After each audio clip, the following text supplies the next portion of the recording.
телеканале БТВ.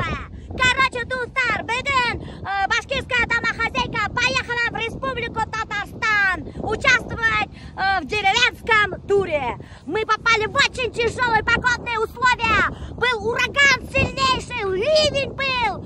Но все-таки мы доехали. Біз мына кетуін кетіп барады, достар, но абсолютно бір-бірді білмей, что мы там будем делать. Просто Юля, кстати, бірінші турда участвовать еткан, мына, кстати, артта Юля. Ты же выиграла, да, Юля? Конечно, выиграла, конечно, выиграла. Конечно, башкурттар выигрывает ты, ну ты. Эльвина, что ты ожидаешь от этого деревенского тура? Зачем ты вообще поехала? Колман бусар, беренг олышып ты. Раилга беренга алышала. Короче, достар, вот честно айтканда, вот Эльвина сразу молодец, честно ответила. Все туда едут только ради контента. Бізге деревенский турға Равиль келерге қошты уже переодетыми, достар. Мына киіп алам, мына қарағым менде мындай итектер алды. Вот, смотрите. Вообще очень модные. Это последний писк моды от Луи Виттон. Вот.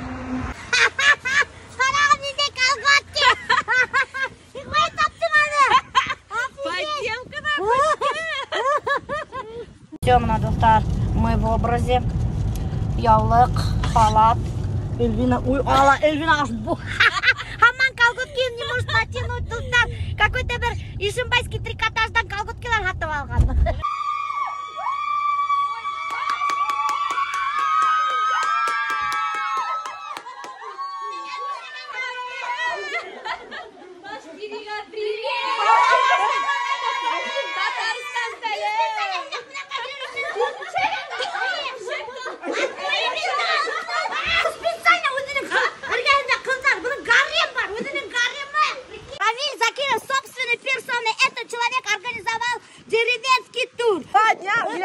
Будет здесь говно убирать, да, получается? А, доить коровы и не только. И сегодня будет премьера ее песни в нашей сцене, понимаете, да? Представляю тебя, деревенский клуб, так, как я мечтала! Очень приятно. У нас, Зинапа, был настоящий башкурт казы. Ой, Аллах рахмет. Вообще супер нықтамли. Именно настоящий башкурт балы. Аллах рахмет. Короче, сначала қадыны ашайығын и бал менен закусить-то. Бебекем, никто тиликті емді балдай. Эльвина, сәк-сәгіп кеген. Одним столом кушают топовые блогеры РТ и РБ. Она берет шапку, уплетаешь. Нықтамли аш. Зинапа башырған, вообще нықтамли. Конечно. Добавка. Давай. Меня не проведет тебе. Би алмайын сәхнелі, кубасаман абады. Би.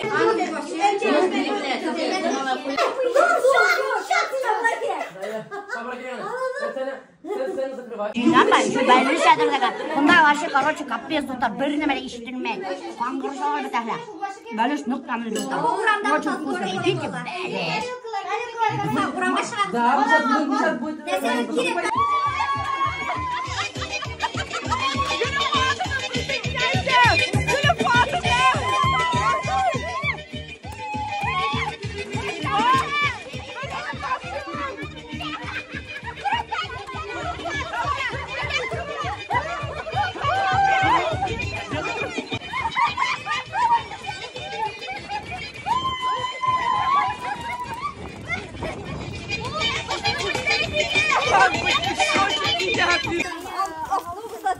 Короче, достар, бізге Равиль Шемтине по своей родной деревне экскурсия покажет нам свои достопримечательности. Идемте за мной.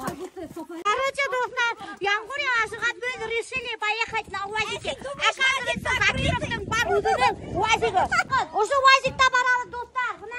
Я думала, блин, он крытый, а он нифига не крытый. Смотрите, она специально увидела моих сторис, что я купила вот такие и тоже заказала себе. Вот что за кунцюльник?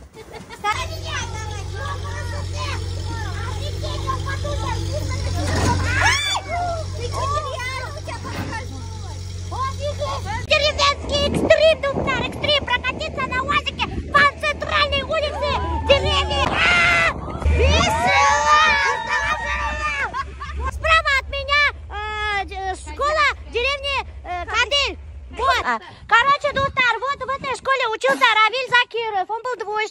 оказывается, вот. Ты не придумывай там. Я так-то тройщиком был хорошим, не двойщиком. Красный диплом. Да, у меня зачетные тройки были тут. Самые успешные люди, братан.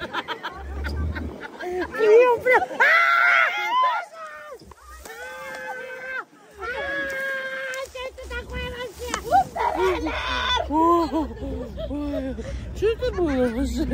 Или, оказывается, практикующий мусульманин. Намаза.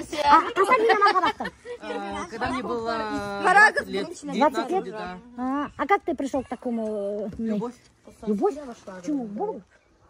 Какой любовь? Человеку. Он был, этот человек был в исламе, и я увидела то, что он в исламе, да, этот человек. И так произошло, что этот... Это девушка? Это человек. Представляете, мына ошо клубта бүгін біз қоясақ бір концерт, и прикиньте, будет аншлаг. Представляете, мы Дустар даже приедет и глава района, и сам Миниханов. Эй, ты что творишь? Женщина, успокойся. Так что ты сказал? Это ты придумала успокойся. Нет. Ты все Это не я не знаю, кто это. Смотри, как там уже. Это они, блин, меня прижимают на я, блин, потому что я мягкая.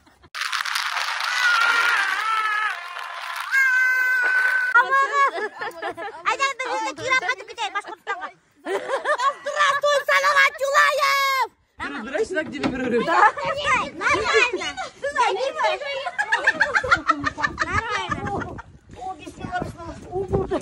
Ой, я сағын.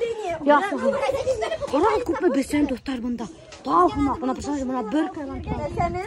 На стиле был рейк барымызда бірге. Капец бұнда, туп-тулы бесен. Салам, Бұл салам акасы достар. Бесен бұлмаған бұйыл. Короче, достар, бұнда уже сходу. Равиль, мені қыздарды еберді. Ана қарағын қыздар кеттелер. Ты думаешь, мен аулашын білмейм, что ли? Бей, я... Ой, вес қойғын өтті қақойдым. Болды, ет. А что, нормально же? Нормально. Поливай, вот это соломаны. Ага. Вот, Сан, вот. А вот подождите. Бля, упала. Ой, дорогие бычки, кушайте. Очень вкусные. Ой, мен бұл маған хізді біреу ашат мақдеймін. А почему так делать надо? Я не могу понять, блин. Халаттың үстіне. Үйде де ебіп сықтылар. Достар, үстіне халалар какой-то Ленимекей. Представляете, мы? Что это такое? Вообще не могу понять. У нас никогда так не делают, достар. У нас, короче, гырдарды. Ашаталар настоящий бесен. Сейчас. Настоящий бесен ашаталар. Потом картошка пошла ашаталар. А у них, оказывается, все по-другому, достар. Представляете, мы? У них какая-то своя диета. В ваших краях это называется башак. Да? А в наших краях это называется бутат берет. Ага. Давай халамули. Ваннан. Смотри, вот это ведро, чтобы всем четверым хватило. Ага. Всем четверым должно хватить. Мага достар. Мы давай. Вот так нужно, вот так. Все, я поняла. Дай, покажи. Вот так, ведром. Иди. Сейчас, подождите, достар. Вот он, вот. Очень вкусно. Что ясно?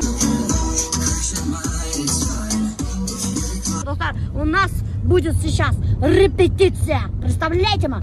Первая репетиция в моей жизни. Мне вообще умерли концерта выступать в камеру. Прикиньте, достар, первое мое выступление будет в деревенском клубе Татарстанда. Таныс болғыз был Кинсуха. Менің есімі Кинсуха, екінші молокасы Алия. Представляете, ма? А это ее самогон. Представляете, ма? Улакасы үйде самогон қойып хатайкан. Представляете, ма? И шуның арқасында купила вот эту крутую тачку Ауди. Прикиньте, это же надо уметь так зарабатывать. Прикиньте, достар, в клубе я впервые спою свою песню вживую. Короче, достар, бұнда бізде башқұрттарды поддержаттырға Татарстандың өдіне келіп еткендер башқұрт блогердары. Қарағын десе кейін алғандар бұл бисуралар. Здесь нашли, здесь. Да? Прикиньте, бұлар местный халықтың киімдерін талап алғандар. Мына егеттер, представляете, бұл, короче, менің яқташым білмәхәбі біліп қойғы.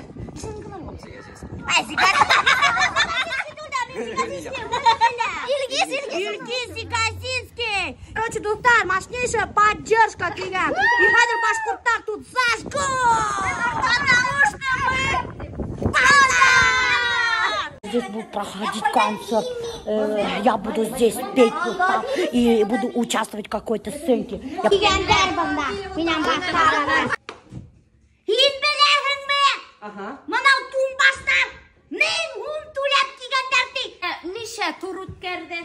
идет репетиция Дустар. Папа, подержи! Да.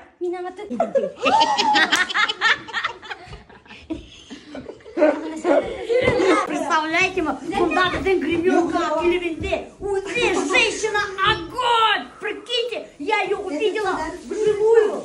Да, это, короче, мой личный шампунь. Ух ты, прикиньте, Гузель посудила. Ух ты, офигеть. Женщина огонь, оказывается, пар линия парфюмерии. Ай, блин, не было. Шампунь. Шампуня, представляете, вот меня подарили. А у нас ничего нет. Ответьте, пожалуйста, телеканалу БТВ на пару вопросов. Как вы успеваете вести бизнес, вести блог и сохранять семейный очаг? Делегирование. Это как? Her birisine işler kuşan da iyi de там. Прикиньте, Дустар, вот, это оказывается Я не называется могу верить. делегировать. Это представляете, бедная эшкушанда, и идите где там. Слышала, вы запускаете какой-то другой мега крутой проект. Что за проект? Расскажите, пожалуйста, телеканалу БТВ. Это мой личный канал. Я не скажу. Все знают, все догадываются, но никто не говорит. БТВ. А это академия. Ага, что за академия? Мне надо играть как стать блогером, как стать бизнесменом. Ага. И мое мышление, у меня мозгом дано собой, что надо играть там ученик. Ага. Как ваш муж относится к тому, что вы постоянно в разъездах? Вообще нормально. Нормально, да? Да, мозга человек быть. Ага. А кто за детьми присматривает? Он. Правда? Да. Офигеть, прикиньте, тут так. Какой шикарный муж. Я тоже хочу такого мужа. Вот. А мне как там Юрий? Юрий, да? Она вообще Не ревнует ничего? Ну, за 15 лет Барик так ревновал, Ревновал, да? Да. Все-таки ревнует тут-то. Очень ревнует, я слышала. Ой, простите.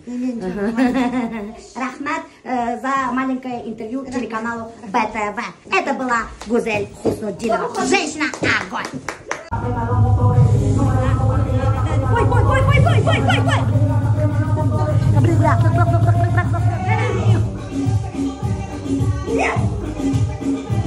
Ура! Ура!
Ой,